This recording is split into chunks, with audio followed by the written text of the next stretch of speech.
Hello,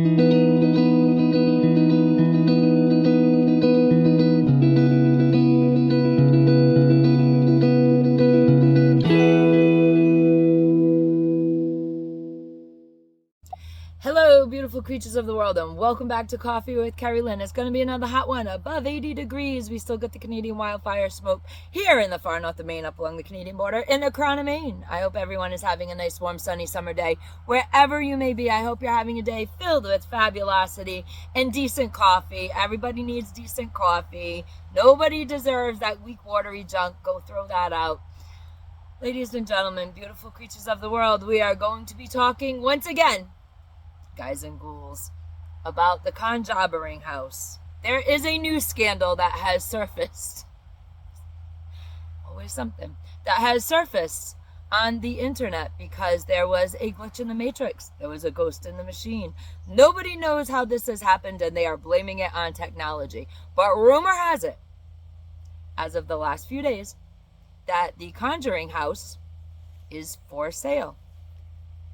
Is it for sale? No, it's a lie. Melissa Da Silva, who originally wrote the piece for, I think it was Fox 55 or Fox 50, whatever Fox is in Rhode Island. She wrote a piece about the conjuring house being for sale in 2021.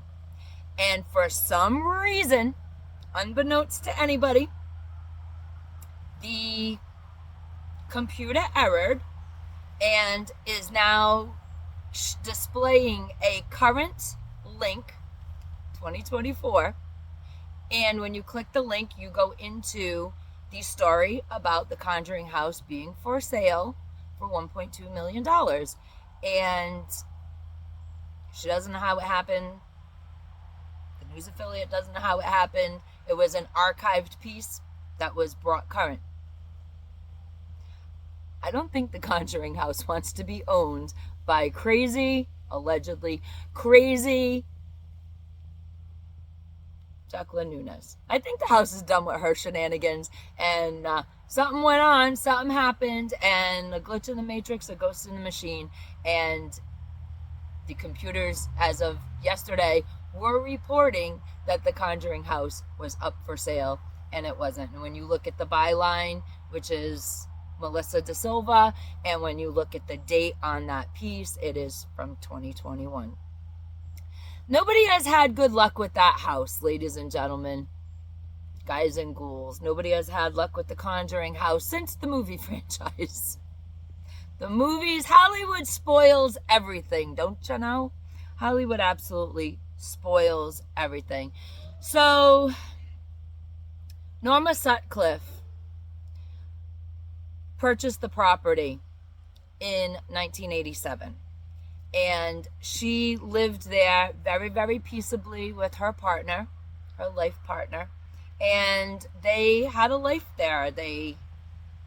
I guess there was a reported daycare there. She had relatives, nieces and nephews. Everybody stayed at the house. There was no big turmoil. While she owned the house, it was an old house. It had creaks. Things happened. It was quirky. Whatever. But she never was afraid of the house. She never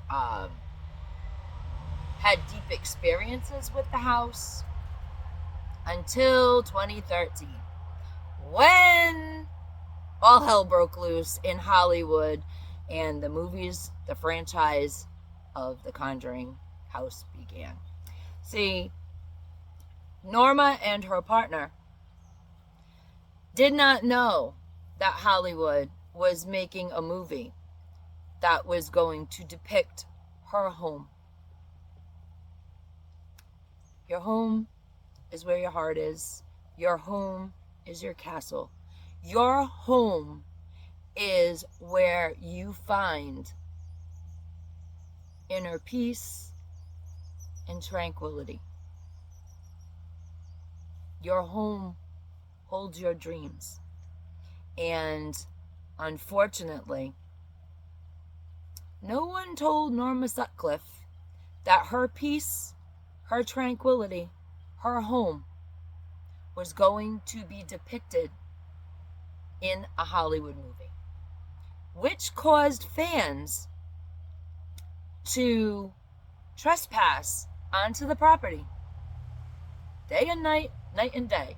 And Norma Sutcliffe's tranquility and peace, the place that she considered her safe space, was being invaded by movie fans, by fans of Ed and Lorraine Warren.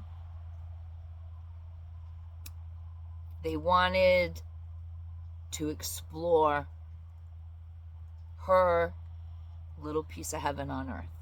And she didn't like that. So in 2015, she filed a lawsuit against Warner Brothers.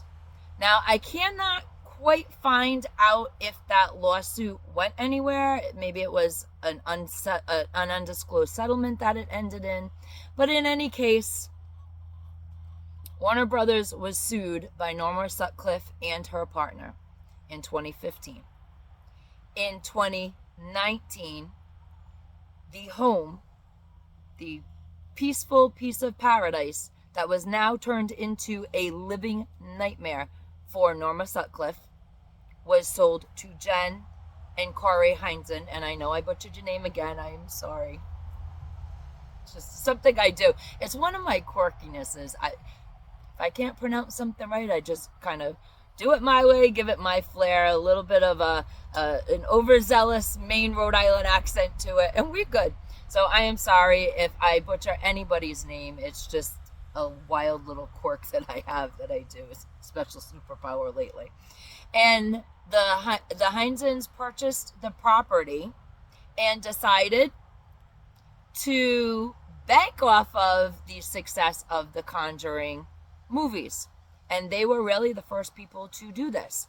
They embraced the fact that the house was so famous, and they opened the house up to people to investigate and experience the house and all its glory. And they didn't care. Kerri and Jen didn't care if you went into that home and debunked it. They didn't care if you went into that home and showed that you had an experience. They just opened that home up with really no boundaries. They made money off of it. You did your investigation. You put your investigation on YouTube, and they didn't care which way the chips fell. And then in 2022, after the COVID situation happened, after their friend and a fellow paranormal investigator, John Huntington, lived in the house through the COVID situation, and you can look at his videos on his YouTube. I think it's John Huntington Paranormal. So you can go to his YouTube and get his take on his experience with the house. Along comes Jacqueline Nunez, owner of the Conjuring House, as she bills herself. And in 2022, she does purchase the Conjuring House for $1.5 million. And now we are sitting at the end-ish of 2024, where she has owned the house for about a year and a half. And she has, according to many people that have paid to explore the Conjuring House, she has severely upped the rates of a nighttime exploration. She has huge document caveats that you need to sign, huge waivers. She will need to look at your footage. You basically are not going to debunk the place on her.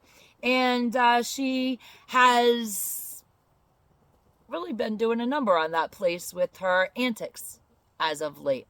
And she has tried to add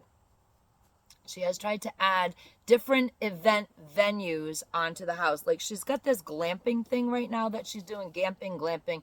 She spells glamping with a G-H. I don't know. But this isn't the first time camping has been tried at the Conjuring House, ladies and gentlemen, beautiful creatures of the world. Nay, nay. This is not a new idea. This is not a brainstorm that Jacqueline had. Nope. Roger Perrin, after purchasing the house in the 70s, before contacting the Warrens about the paranormal nonsense going on at his home, now known as the Conjuring House, went to the town of Burrillville to try to have a campground on the acreage. And I guess he wanted something like 250 camping spots. It was a business venture. So while everybody thinks this ghost glamping camping thing came out of nowhere in the 70s, before the Warrens were called in, Roger Perrin went to the town of Burrillville to get approval to turn the surrounding acreage of his home into a campground. And it was denied. There you have it.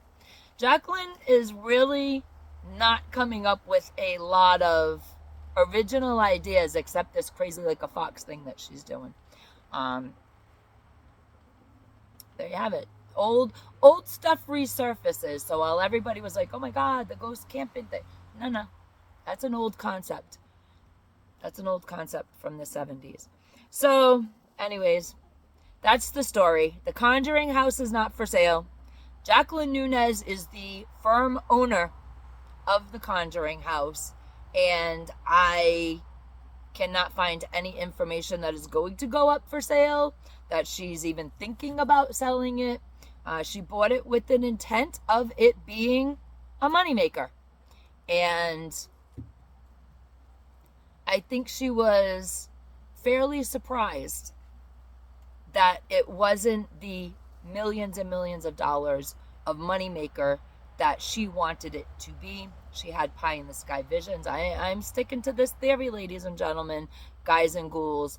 She had pie in the sky visions, and after she purchased from Corey and Jen, and they did, Corey and Jen stayed on through the transition. They did not bail and abandon her. They tried to work through the transition of the home and the viable business that they had there.